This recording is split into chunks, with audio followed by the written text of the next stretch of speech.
Sir এই যে গতকালকে যে নিসরাবাদের চাঞ্চল্যকর একটা হত্যাকাণ্ড আমরা জানতে পারলাম যে এখানে মস্তকবিহীন একটা লাশ, সেটা স্যার সর্বশেষ যারা যারা হত্যাকাণ্ড করেছে একটা সন্দিহান, একটা সিসিটিভি ফুটেজে সন্দিহান আছে আপনাদের দৃষ্টিতে, পুলিশের দৃষ্টিকোণ থেকে তাদের আসলে এই মস্তকবিহীন লাশের পরিচয় শনাক্ত করতে পারছেন কিনা, এবং যাদের সন্দিহান তাদের স্যার দ্রুত গ্রেফতার আসলে কতদূর আপনার স্যার চলমান আছে?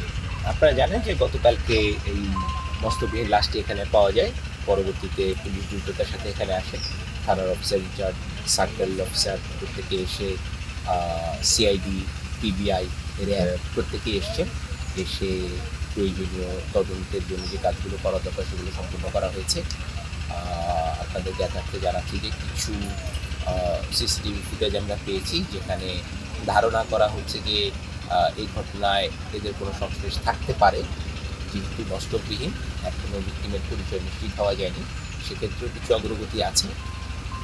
আমরা খুঁজে দেখছি, নিশ্চিত হওয়া মাত্রই আপনাদেরকে সবার আগে জানানো। এই ব্যাপারে স্যার যেহেতু পরিচয় শনাক্ত হয় না, তাহলে তাহলে মামলা হয়েছে কিনা কোনো পুলিশের পক্ষ এখনো থেকে? মামলা হয়নি, প্রক্রিয়াধীন আছে।